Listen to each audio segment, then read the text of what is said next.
Hello and welcome to this week's episode of Womb with a View. We're doing a lockdown special. We're going to talk about anything and everything lockdown. Hopefully, we don't get scrubbed from the internet and cancelled for doing so. But today I'm hosting. My name's Naomi. I'm part of Make More Noise. We have Gemma from Yes Matters. We have Chinzia Maria, you might know her from some feminist activism down the Portsmouth way, and a Womb regular. And also we have Aja as well. You might know her from Twitter. She's also a Womb regular.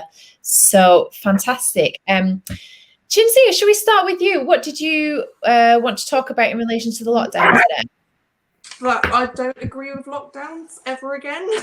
So I started looking at the CPS figures. Okay, so for this year, oh my God, 50% higher than pre-pandemic levels. Okay, this is, that says it all. You've got what crimes or just across the board? This is hate crime, rape and domestic abuse specifically. Okay. So that is 50% higher than pre-pandemic levels. And then rape charges rose by 5%. That's only charges. You've got, this is just the CPS, 330 fewer convictions because of court closures. Okay. And then what are pre-charge receipts, Gemma? Can you tell me? I have no idea what they are. Pre-charge receipts. This is what this is CPS report. What does that mean? Is that just the report? It's just a way to make the victim think that they're taking you seriously without actually having to do anything. It is pretty much, it doesn't achieve anything. So we've got 20 to 2021. All right, pre-charge receipts 3,539. This is for rape. Okay, and then you've got this year. This year convicted.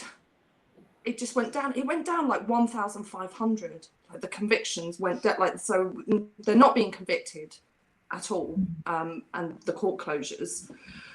Then I sort of I was just looking at police, like local polices. So Northamptonshire Police, right? So this is the Euros, that have just gone.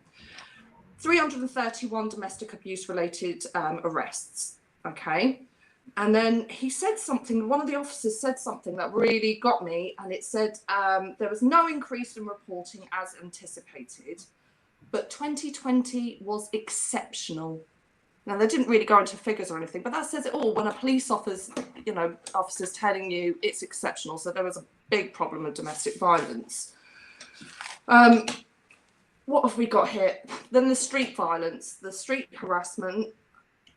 I'm by feel, and I could see last year that the street harassment on girls and women just went through the roof. There were men wanking on women. I know in busy streets, we are still under attack. We're not any safer, but it did go through the roof. Women gang raped, harassed walking their dogs, wanked over. It just was relentless. And there's a group called Plan International UK, and they polled 1,000 women aged 14 to 21, so the youngsters. 1 in 5 suffered harassment on the streets since lockdown was implemented, with a fifth saying the issue of harassment had got worse during lockdown, men exposing themselves, that had exploded. It was such a big problem for them. And then I'm because of the likes of you, Gemma, I'm looking at my police page every day, because you want to know, who's the local flasher, and when I send my daughter out. And the police, I swear to God, they started doing this on purpose. They were at somewhere that was at the War Memorial, where a few men, pee up the War Memorial and posting photos. And underneath, all the residents of the council estates, of where women were being harassed on the seafront, were saying, please, why are you not down here? They're setting fire to the car outside. They never seem to be where the trouble was, or they were there 3 hours later when they got a nice sunset. The police were putting pictures of them on their bicycles on a nice sunset, and not 3 hours earlier, the gangs of lads on the seafront were attacking women and harassing them. So the police it fell to bits. The actual safety of women and girls just went dead. Our local MP in March this year, so we become like a white ribbon city. Do you know about this, Gemma? It's a load of rubbish. Yeah, you do. Tell us more about this white ribbon business. Basically, you know how men get more credit for everything when they do everything, be that parenting, pissing in the toilet, even, just anything generally. So what a lot of councils do, because they don't like feminism and women with opinions, scary, they go to the one male run pretending to give a shit campaign about violence against women and girls, and they pick that one because they're comfortable with that one, because lads, that might not be like male run organisation. Yeah, and what they find really useful is every year when it's the 16 days of activism, they can take the same white ribbon badge out of their drawer and put it back on for the photos, and then put it back in the drawer for next year. Well, Stephen Morgan, Labour MP, our Portsmouth Labour MP. So he's just posted a piece on our Portsmouth News about the street violence in Portsmouth. His post bag is filled with the knife crime, the drugs, the gang violence. They've gone a bit nuts. They've got nothing to do as well, because of lockdown. There's nothing to do. So obviously kids have just gone crazy. And in March, he was speaking about the white ribbon and the violence against women. In March, it was 56,000 cases that we're behind in domestic abuse, all violence against women. He was saying this in March. And then cut to yesterday with his piece in the news, not one mention of street harassment of girls, nothing. And I thought, hang on a minute. And he was saying in March, women and girls should be listened to and heard. But he can't even mention the fact that it's still happening on a regular basis. It's exploded. It was only the other day, the main road outside my house, a man followed a young girl and tried to get her in his car, coming to get in love, outside a busy park. I mean, we're now busy. So, and I just thought, do you trust these Labour MPs who give us lip service, and say all this stuff, but then will not mention us when it comes to street violence or street harassment? Do you believe them? I don't. To be honest, my response is probably quite cheesy, but deeds, not words. That's it. Deeds, not words. It's these guys are in lockdown watching more pornography, which is encouraging racism, encouraging paedophilia, encouraging sexual objectification, which is directly linked to violence against us. And then, we're all shocked that it's happening. It's connect the dots. And it's just tokenism, like you say. It's just politicians and tokenism pretending they care, but then not actually do anything. If I have to go to another meeting where they suggest more CCTV and street lighting, my head is going to absolutely explode. Well, I'm just sick of it. I'm not. I've never lockdown. I'm over it. That all it did was harm women and girls. And there was a comment a few weeks ago on our channel. Somebody was talking about disabled women and saying we don't talk about disabled women enough. And I took that, on board. So I looked at the Disability Rights UK, how they've been, the disabled have been treated over lockdown, and they've just been left to fend for themselves. 60%. This is Inclusion London. They did a poll, 60%. So this is just London. This is going to be across the board. And the same with my city with the harassment and the, sex offences. That's going to be across the country. So I'm just going local, but it's going to be the same. 60% of disabled struggled to access food, medicine, or even care. And then I sat there and thought, and how many were sexually abused and raped and suffering? And we don't know about it. Lockdown has done nothing good for anyone vulnerable, anyone, women and girls, and I've had enough of it. And what were the police doing last year? They were droning walkers. Drone the stalkers is what I say. We're happy with that. Drone some stalkers, not walkers. I don't believe in lockdown anymore. I think money needs to be hoarded into protecting the vulnerable, shielding them, but also giving them a good quality of life, because we know that the elderly, that there's pictures of them in the care homes from a year ago to now, and they look very ill because they've had no good quality of life. And I just think all of this furlough money could have gone into better care for the disabled, for the elderly, and those shielding. And the rest of us, wouldn't have, especially our daughters, would have been, had a little bit more of a chance not to be wanked over downtown on the bench, because that was happening every week in last summer. It was really bad. And that's another thing I noticed, Gemma. No girls or women were doing it. There was not one report anywhere. You shock me. You do. Oh, I know. I'm no so shocked. Gang raped anyone.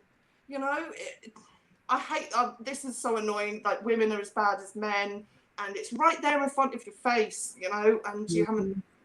They're all on Facebook. Everyone's on Facebook. You see it, and they just ignore it, or they don't want to know. No women and girls were sexually assaulting, gang raping, and things like that. So that's why I'm anti-lockdown now. That's my piece. Well, thanks for that, Chinzia. I think you've raised some really interesting and really important points there as well, especially about the care of the disabled. I remember reading last year that, about 60% of disabled people weren't receiving care for at least one of their needs. Astonishing to me.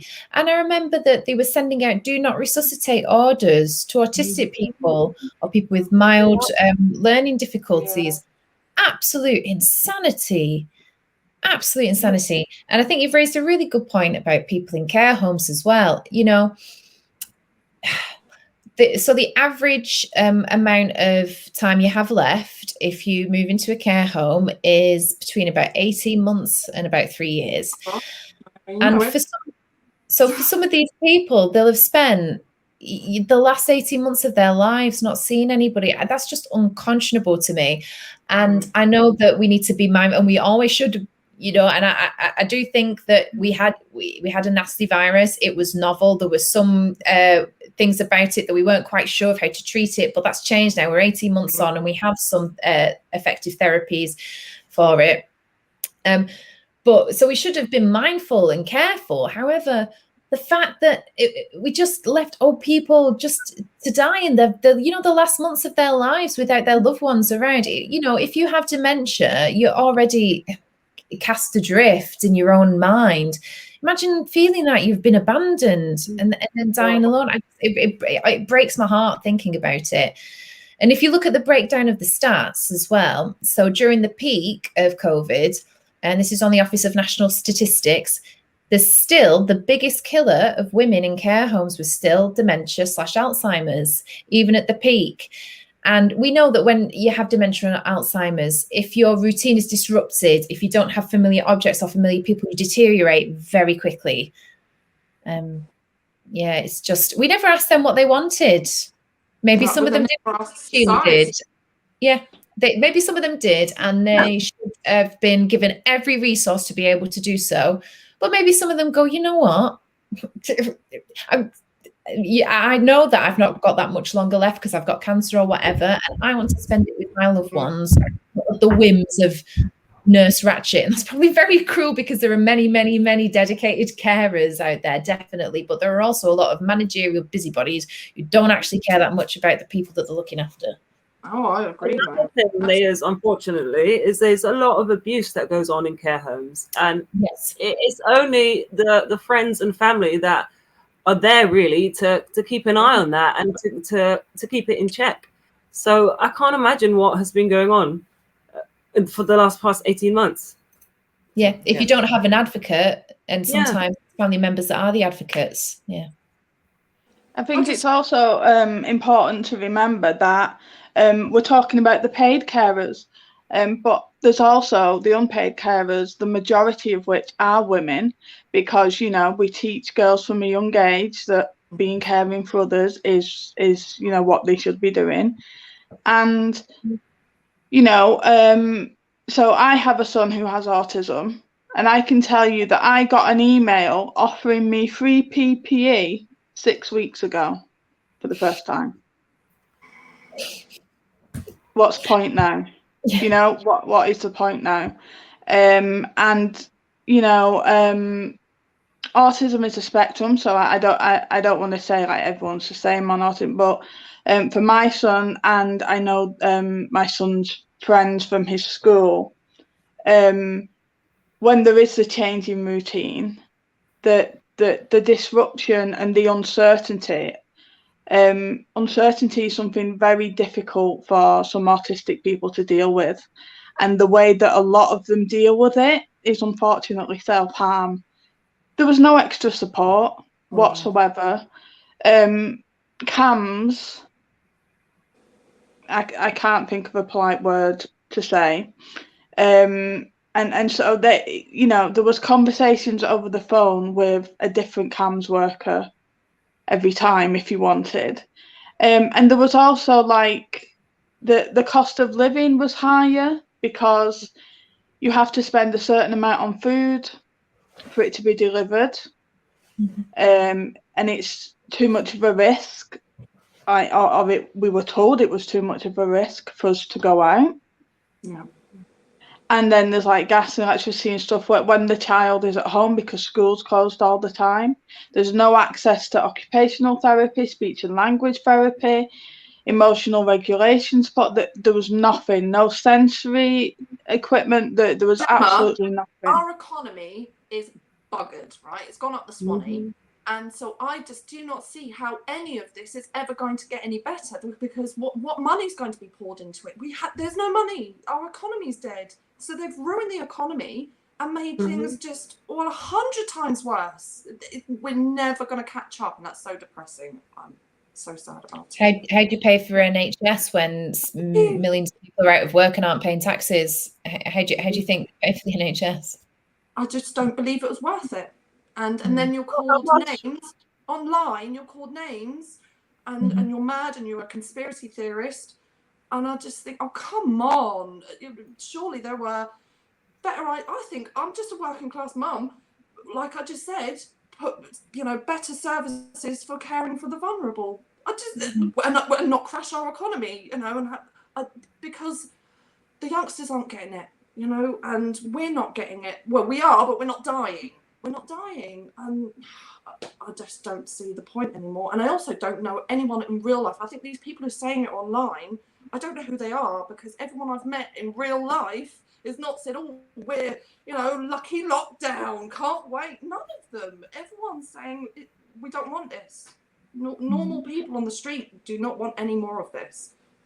Well, it doesn't make sense. I think that's one of the big problems with this. Like they say, oh, we're following the science, and then you'll literally have scientists next on the news going, we didn't say that. Like it just there's a real problem with the fact that none of the rules make sense. Like you sit down in a pub, you're safe, you don't need to wear a mask, you stand up to go to the toilet, oh, you're gonna die. Doesn't make sense, does it?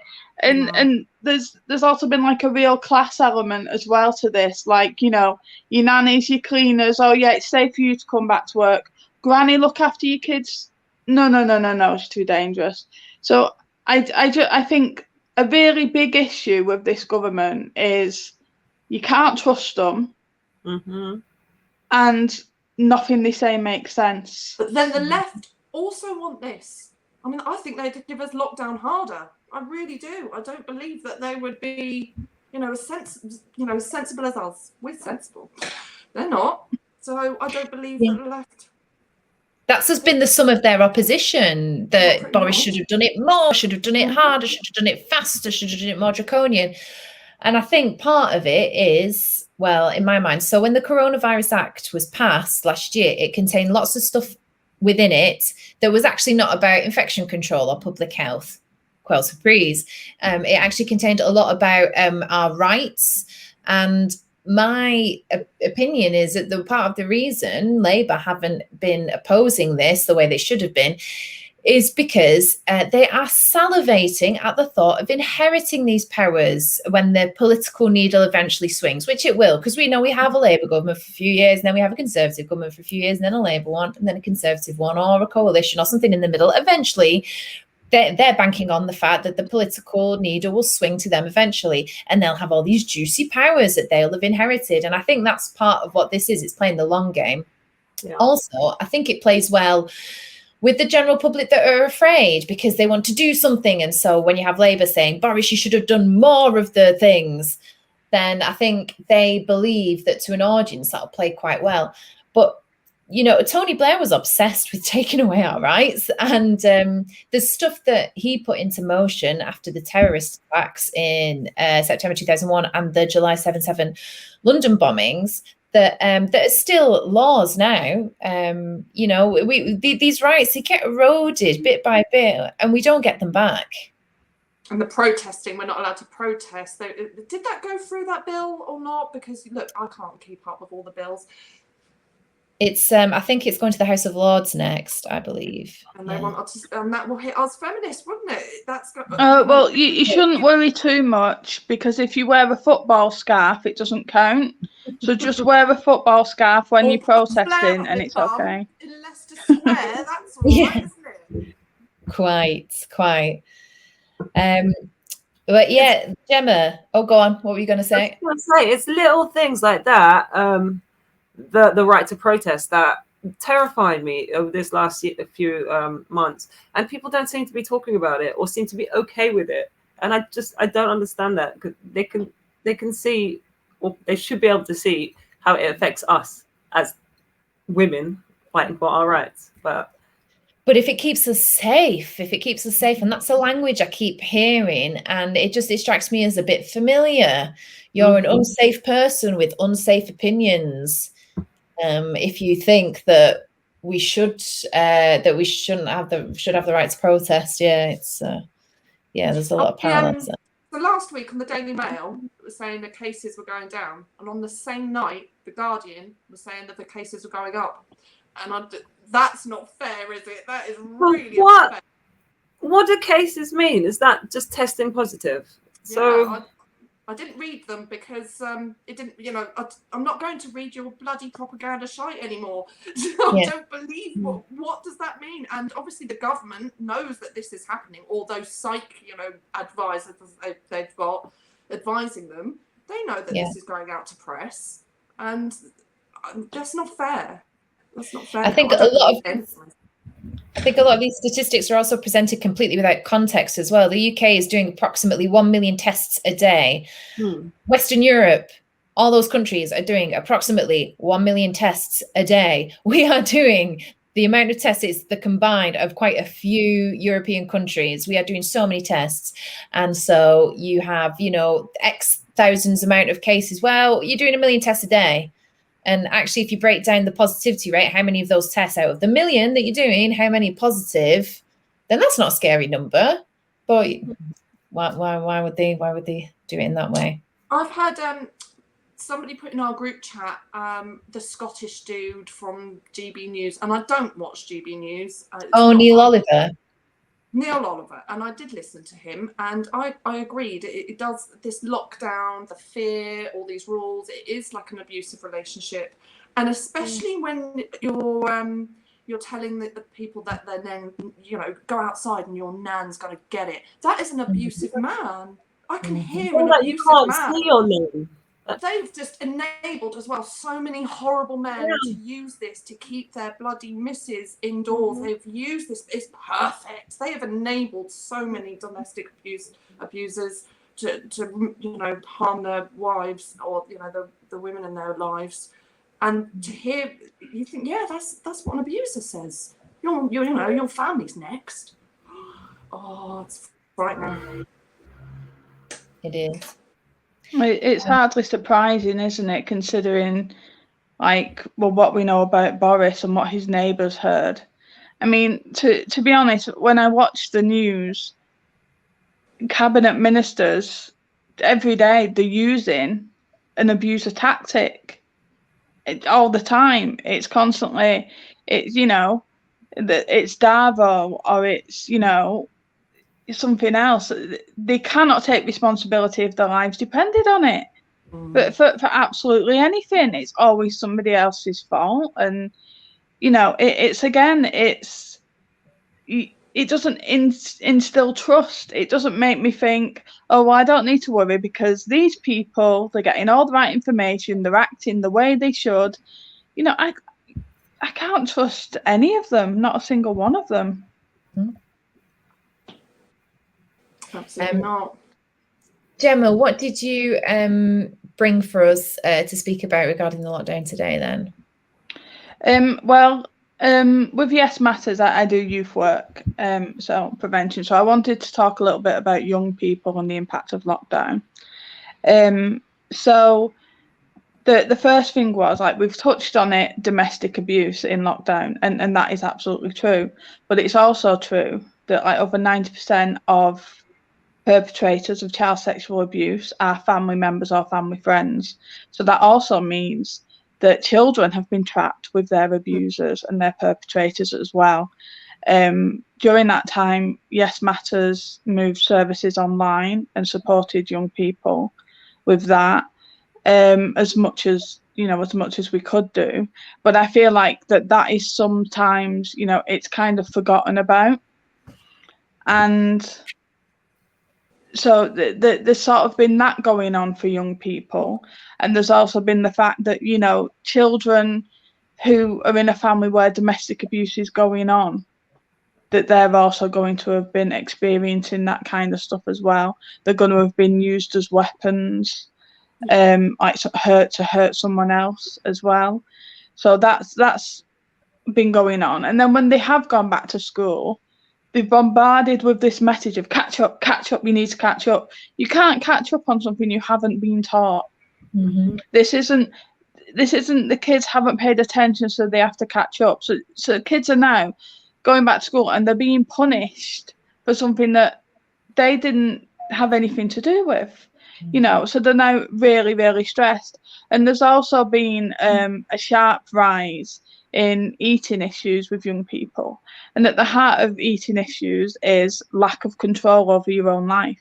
If you think about, you know, children generally, they don't have a lot of control over their own lives. You know, it's, you know, if mum or dad decides to move in, they don't have say in that, they move. You know, if mum and dad decide what they buy for food shopping and stuff. So kids already have limited control over their lives.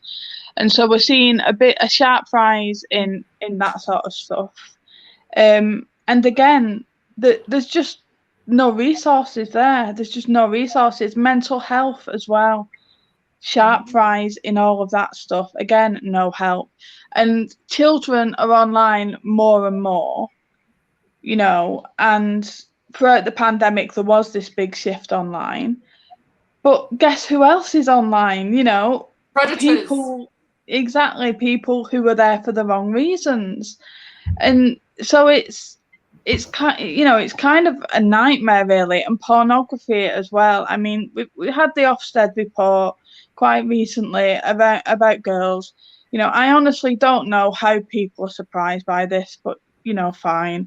And the reality is that, you know, every kid who has a phone is also potentially a pornography producer.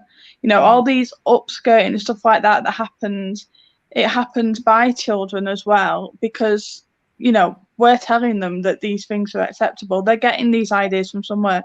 So we're making girls targets for men and boys alike. And then we expect a male-dominated government, a male-dominated justice system, and male-dominated institutions and corporations to sort it out. I'm not hopeful. I'm not. I think that our girls are in some serious trouble, and I have seen, you know, we're in the summer holidays now, and the girls that we've been doing work with, they are saturated with pornography planted ideas that love bruises are good, and that breath play, which is strangulation, that's good, and that showing your boyfriend your phone at least once a week is normal. Gemma, you know, I've got the most horrible story. I'm not going to name names or anything like that, but I do know a girl that was a teenage girl that was the lads got around the toilet. She was giving a blowjob, and she was met by a mate eventually. And then I was told, oh, but she wanted to do that. And I said, no, she didn't. She was coerced into doing that, my lovely. You know, that's not consent. First of all, she's a teenager, there's no consent. And the fact that all the lads are around her, this is happening. It's not stopped.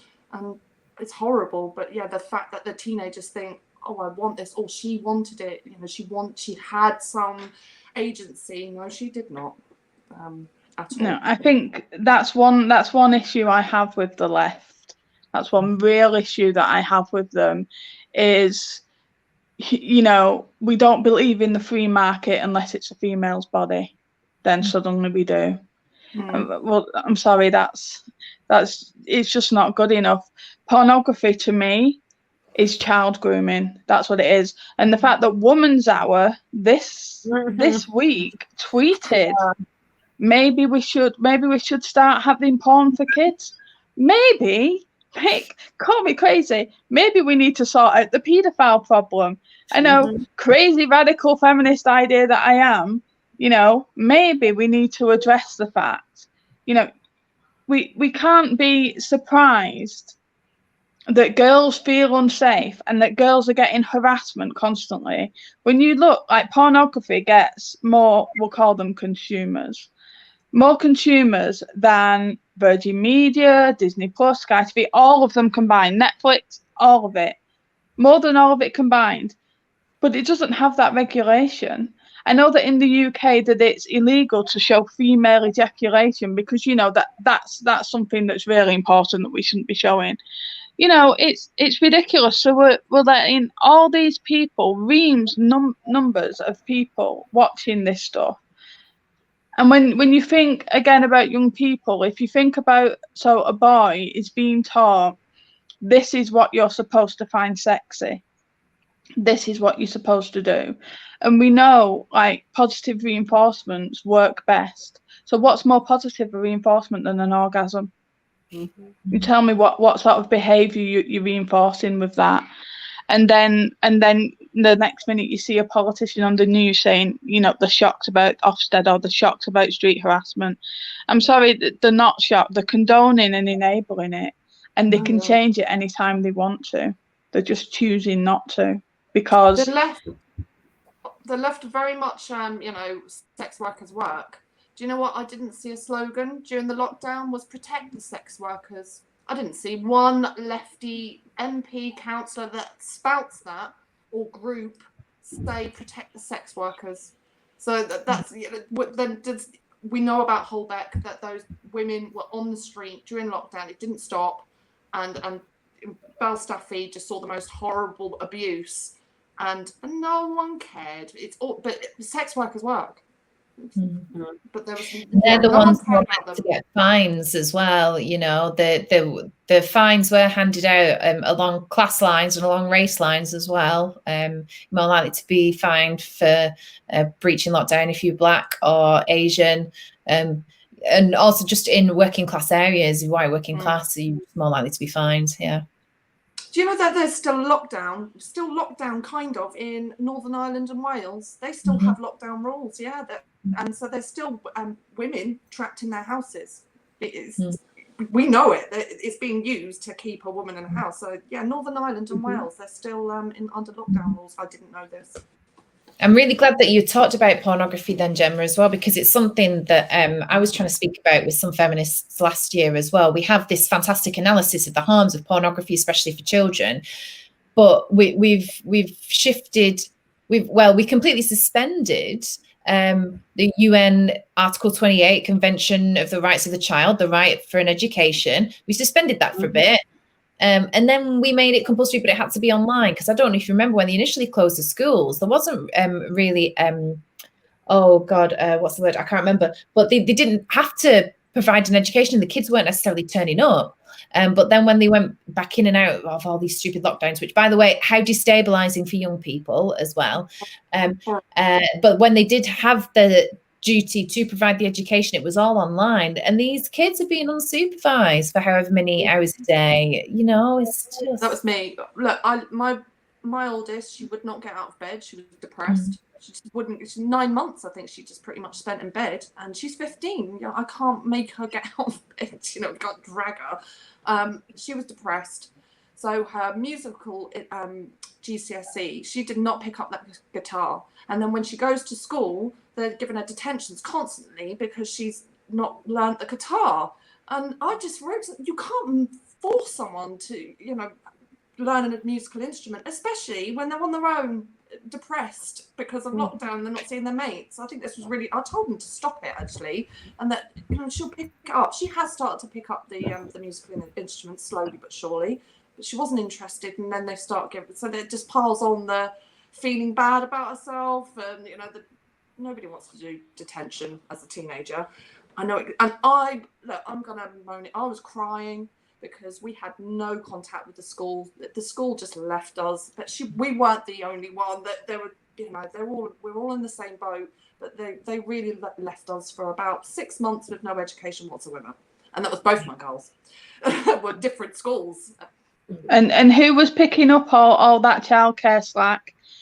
Who are the people who have, you know, been fired since lockdown more? It's been women. It's been women again. It's, you know, and he's hiring women. And like you said, that it's punishing children for a situation that they had nothing to do with. Yeah.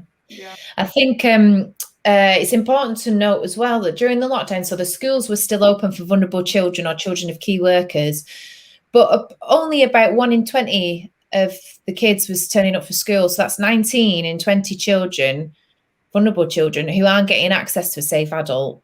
And then just so handily happens that in the Coronavirus Act 2020 that got passed last year, the council no longer have a statutory duty of care towards children in their care.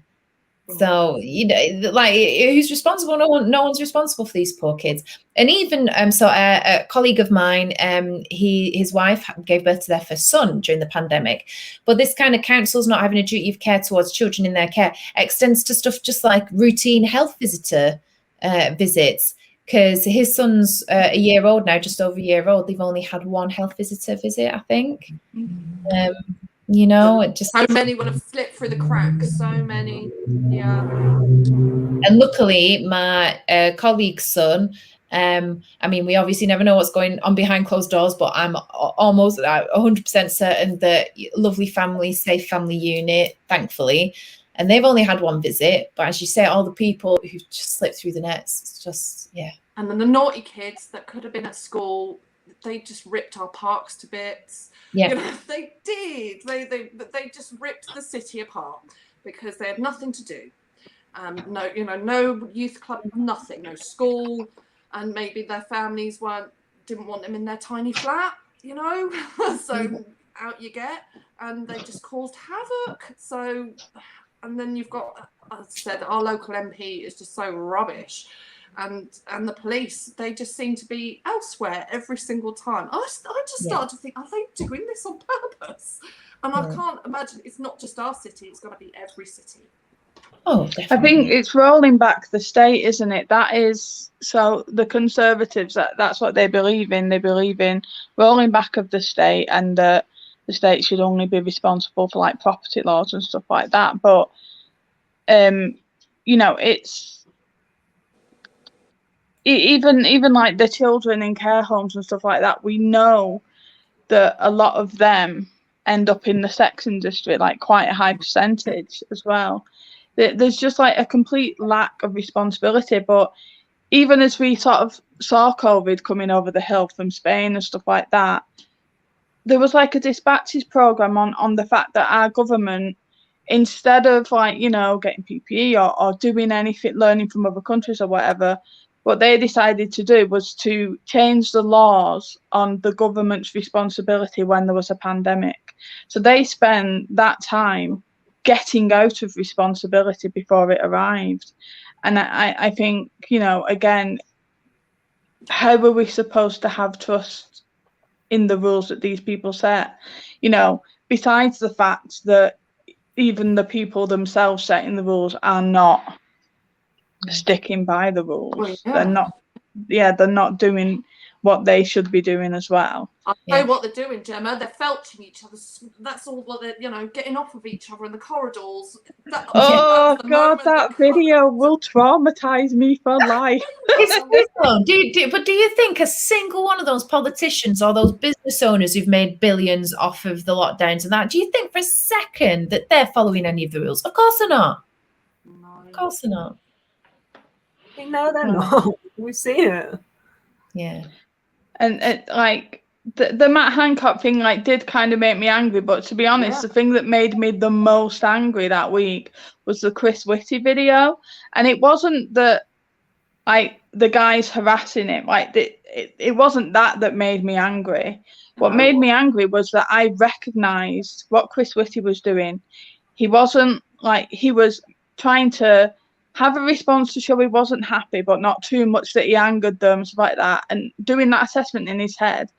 And I completely recognise that assessment and know that every woman I know has done that assessment with a group of drunk blokes in the street, a train station, in a pub, whatever. Mm-hmm. And the public response to it made me want to spit fire. Honestly, I was so angry because it was like, this is completely unacceptable. Oh, he has to lose his job. Oh, the Prime Minister says it's unacceptable. So when it happens to a white bloke in a suit, it's unacceptable. The thugs and the wrong.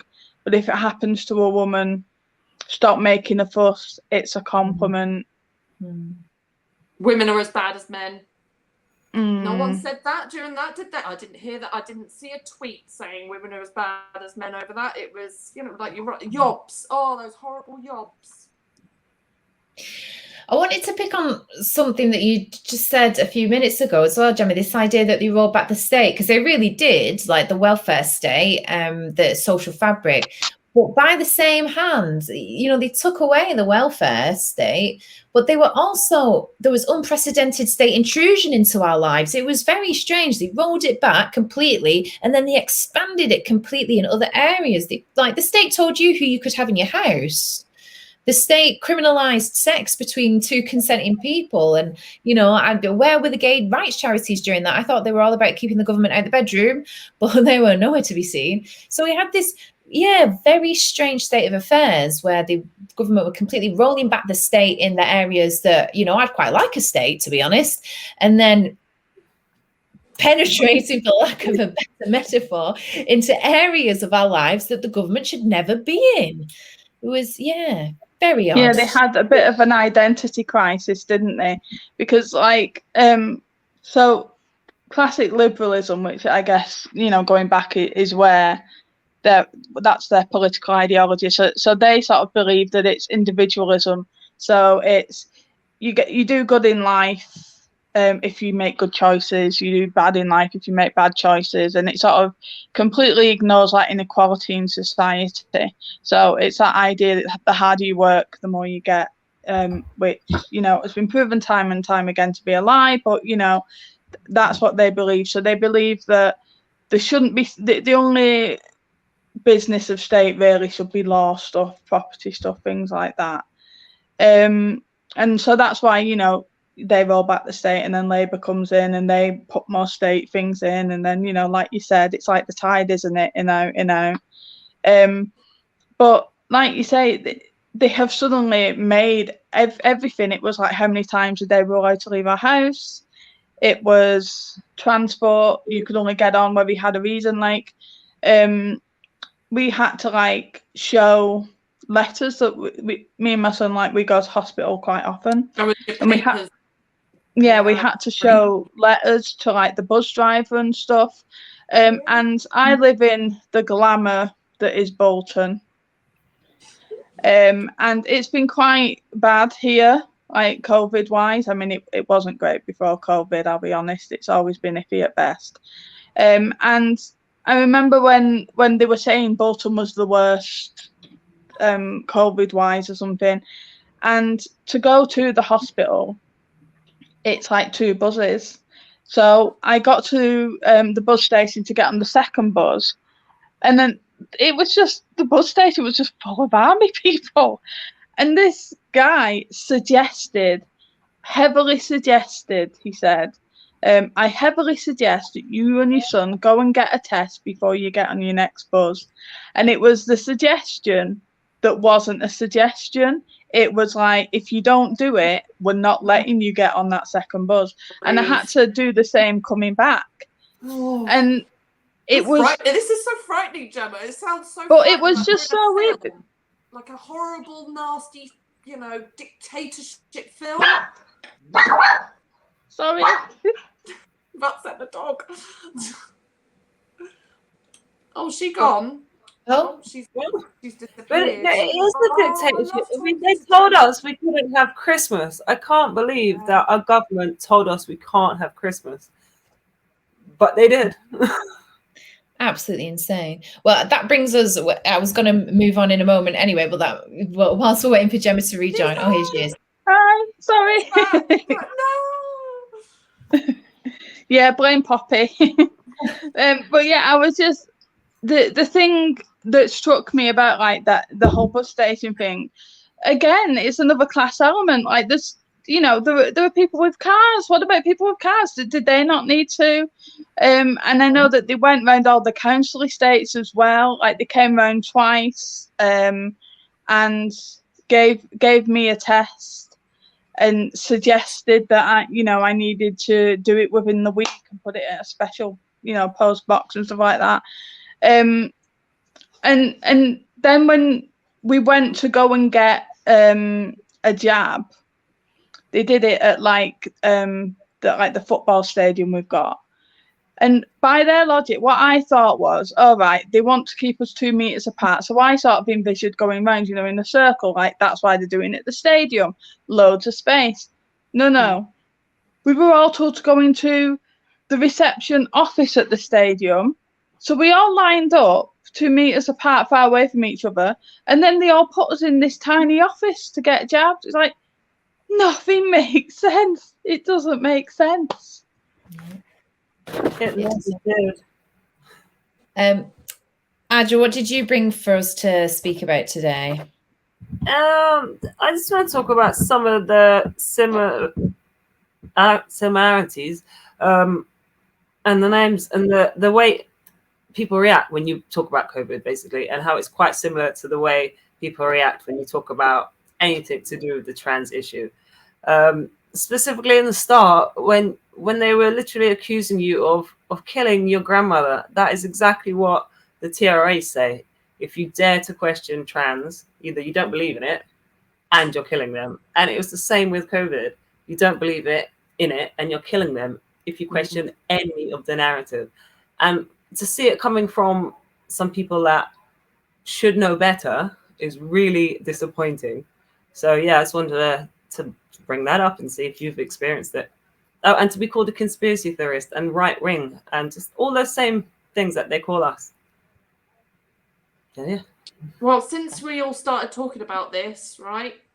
All the flowers in my garden just wilted, right? The gerbils next door died, and my nanny, she's bleeding from her eyes. It's all your fault. Katie had that. Somebody said, "Can you imagine bleeding from your eyes?" And I thought, hang on a minute, they think it's Ebola. What are they watching? To throw that at somebody, and I think that's somebody actually said that to Katie on Gail Dine's thread, and Katie was saying, I think there's a problem. I think it was over vaccines, masks, not vaccines, masks, and Katie's like, well, there's no definitive proof that they work, and this person said, can you imagine, Katie, bleeding from your eyes? Look what you're doing. And I thought, hang on a minute.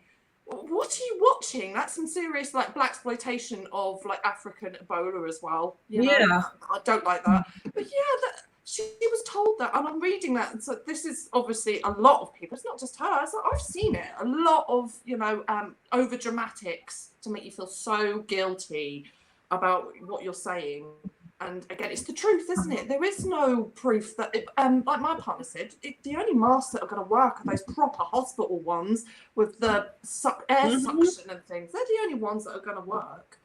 Paper masks, rubbish. Yeah, it's absolutely hysterical, isn't it? And for me, it's been the complete shutdown of debate, like it was with gender ideology for so long. And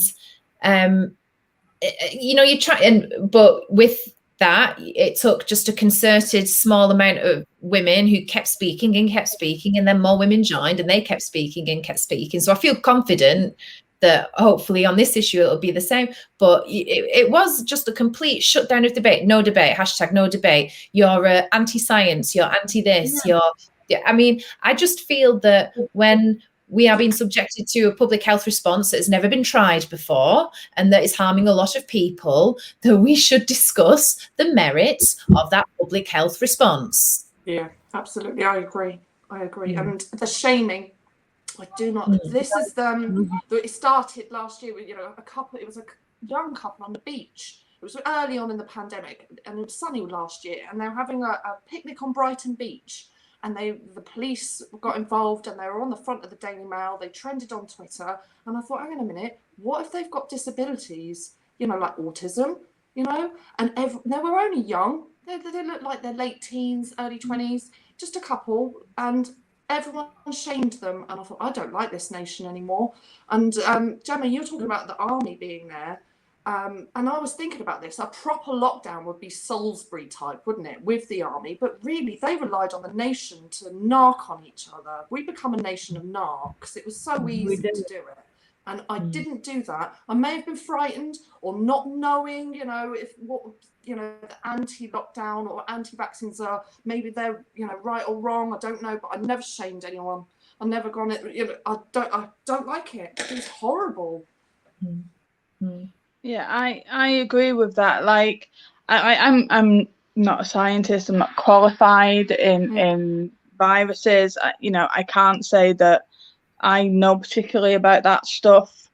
But like in life generally, before I make my mind up about something, I like to hear all sides of the thing. And what has struck me is, like there's like a blanket thing of calling people conspiracy theorists and stuff like that. There are different groups who are like don't like lockdowns and stuff for different reasons, very different people, I find. And I think to sort of like, to say that they're all the same, like, Dave in the corner shop who's not wearing a mask because I don't give a fuck, no one's telling me what to do because I'm the boss, blah, blah, blah, is very different to some other people. People have things for different reasons. And to be honest with you, it's getting more and more difficult to listen to, believe these rules by, one, a group of people who aren't trustworthy, two, who aren't following them themselves, and three, these rules don't make sense.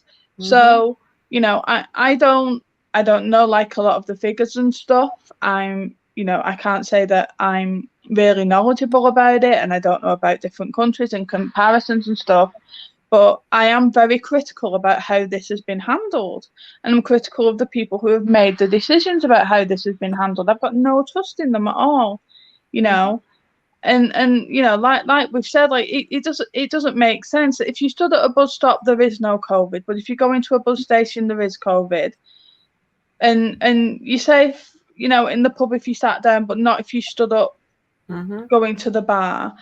It's not safe for your granny to look after your kids for you, but it is safe if a nanny and a personal chef comes in and does that stuff for you. Like this is the thing. I don't necessarily believe in any conspiracy theory. I couldn't tell you what would work better than a lockdown. I don't know what's effective on viruses. I don't have any of those answers. But what I would say is that people would be more likely to, follow us and listen to things that actually make sense. And that when you're saying you're being guided by the science, the scientists aren't going, we didn't say that. No, you shouldn't do that. I don't think that should make me a conspiracy theorist. I think that should make me not a moron. Sensible, yeah. Yeah. Well, the original pandemic plan didn't have lockdowns. In fact, they explicitly recommended against them because of the effect on the most vulnerable, because of how much it would cost them. And there were plenty of other things that weren't in any pandemic plan, but we just chucked all out the window in March. It's very bizarre.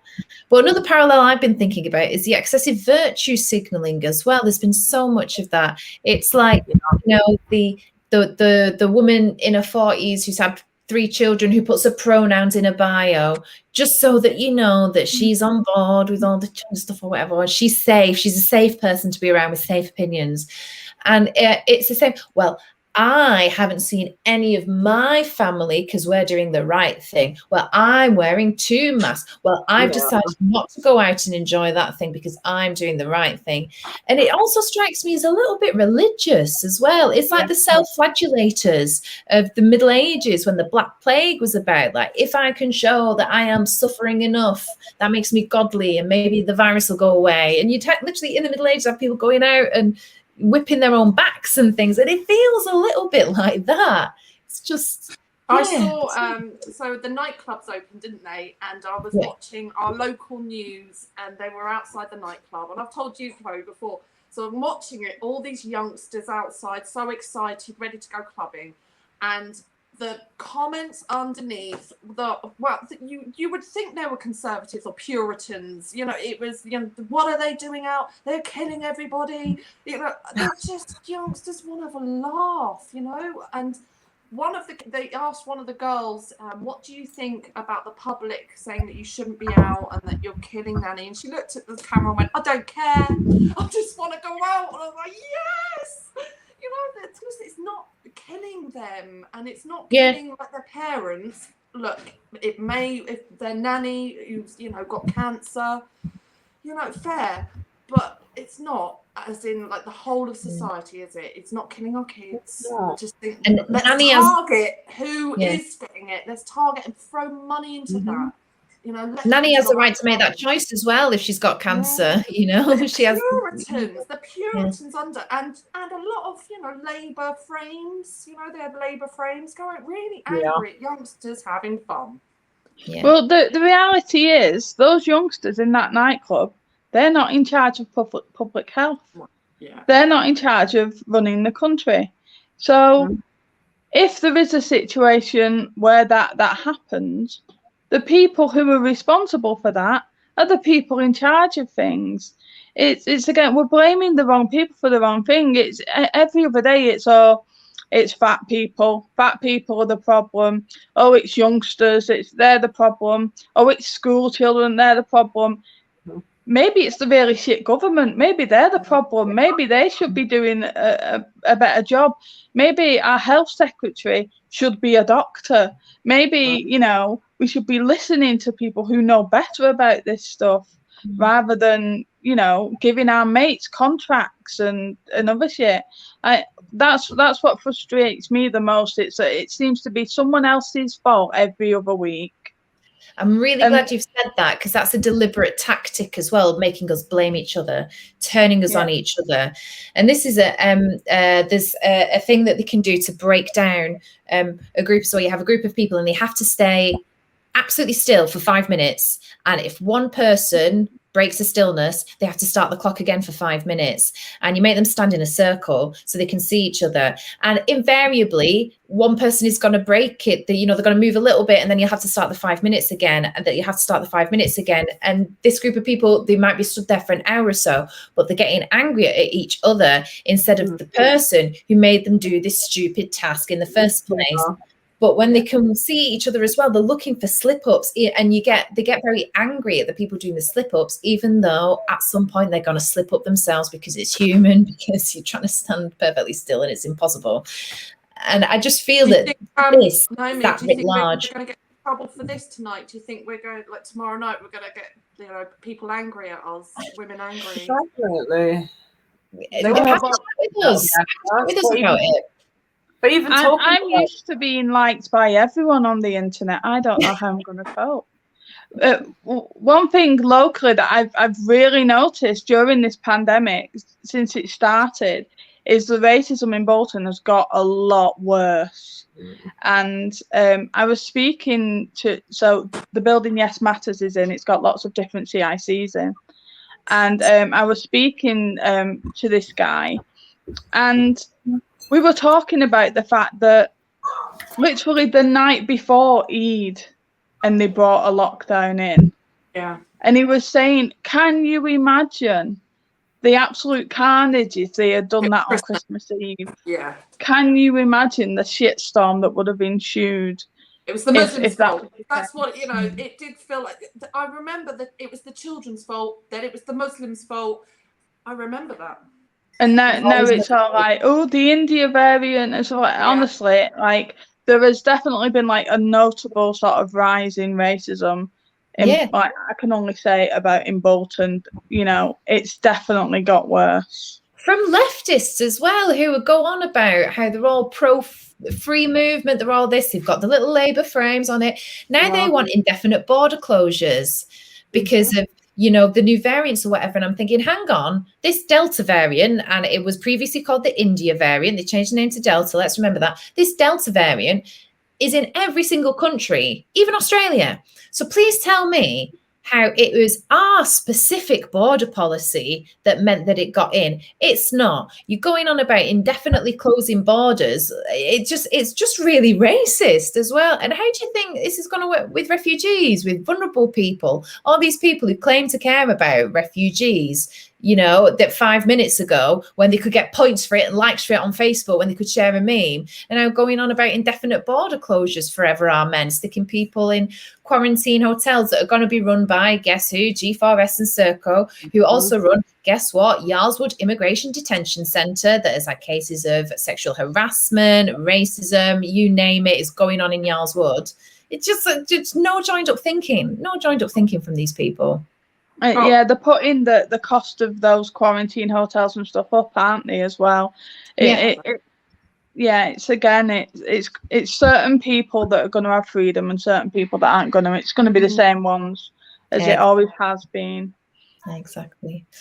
I remember defund the police as well. So in our city, I can see the sexual offences against women and girls go through the roof, and on Twitter it's defund the police, and I just thought, are these people stupid? What? They are. and people begging for the police to be in their area, like, please come to our area. Nobody wanted to defund the police. You know, regular people, just seen Twitter tits. Massive disconnect between, I think Twitter is disproportionately staffed by middle-class academics and journalists, and there's a massive disconnect between what life is like for working people. And you saw it in the lockdown as well. Why can't everybody just stay at home? Well, it's all right when you get your Ocado delivery twice a week and you have a safe job that you can do from home and you have a nice garden and all this. These people are so selfish. And it's the same. Oh, yes, hashtag defund the police. Now, I believe in police reform, but Greater Manchester Police has been put into special measures. I'm not necessarily a fan of the police, but what a privilege to say defund the police. That means that you don't really have to deal with that much crime in your life. Yeah, absolutely. I agree with you. Well, I hope we're not cancelled. Well, I wanted to draw things to a close by talking about the conference that was put on Saturday. So this was Women Questioning Lockdown Conference, and it was a small but mighty bands of women, and it was absolutely fantastic. We had some really great people there. There was one woman who had worked in various aspects of education for a very long time. She'd been a teacher. She'd worked a bit at Ofsted. She'd been an advisor for homeschooling, and she was speaking really interestingly about what had happened with homeschooling in schools during the lockdowns as well. There was another woman who spoke. She was a counsellor and psychotherapist. I found her speech really moving, actually. There was another woman who's just a mum, but more than just a mum, you know, she's how she does stuff as well. And a woman who has been doing Liberty and Cakes, and she's just been going out. She is one of those self-professed, you know, middle-class people who had, oh, what a jolly lockdown. But as time went on and she realised, hang on, this isn't ending after, you know, the 3 weeks to flatten the curve, or even after the few months when deaths fell off a cliff. because they did last summer, because this is a seasonal respiratory virus, you get fewer deaths in summer. I imagine they will start to creep up again in winter, as does the flu every year, as do other respiratory viruses every year. But when they weren't lifting stuff last year and they started to enact more laws and pass more things, she thought, I can't stand this. I need to do something. So she was quite an interesting woman. But I wanted to draw things to a close with a poem that the counsellor read out. And I found it really moving when she read it. And I hope you guys and everyone who might be watching takes heart from it as well. It's called The Low Road by Marge Piercy.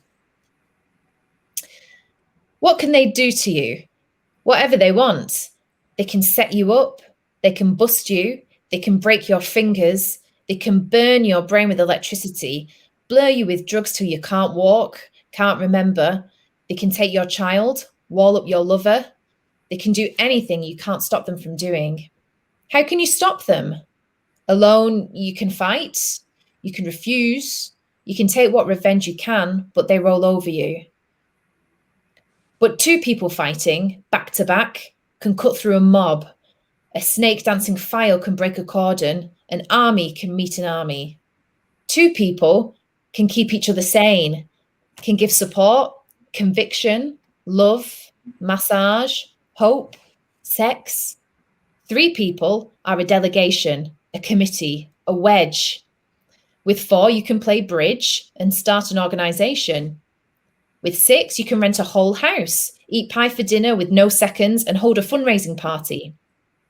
A dozen make a demonstration, 100 fill a hall. 1,000 have solidarity in your own newsletter. 10,000, power in your own paper. 100,000, your own media. 10 million, your own country. It goes on one at a time. It starts when you care to act, and it starts when you do it again and they said no. It starts when you said we and know who you mean, and each day you mean one more. And that's how I feel about the feminist movement over the few years. It just starts with a few. Together we are mighty. And I hope that's given people a bit of positivity at the end of quite a heavy discussion. Please do like and subscribe. You can follow us on Twitter. Do we want to go around and just say quickly where we can find each other? Chinzia, you start. Oh, I'm on Twitter and on Facebook, but more on the Twitter, being rude, actually. Same as Chloe. Chloe's being rude. Yeah, I'm the same. You can find me on Twitter. I'm just being rude as well. I'm gonna get kicked off. How about you, Gemma? No, thank you. No, I just wanted to say that. So yeah, Yes Matters is on Twitter, TikTok, Facebook, and we have a website. So if you know any young people that are struggling who need support, it's completely free, and there's no waiting list. So we're here for you. Fantastic. I'm also on Twitter. My handle is NN Naomi, or Naomi Bridges. I'm sure you'll find me.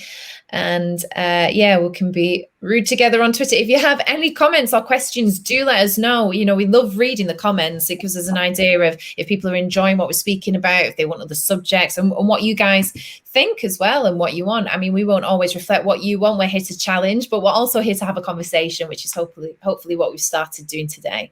So thank you, everybody, and we'll see you all next week. Bye.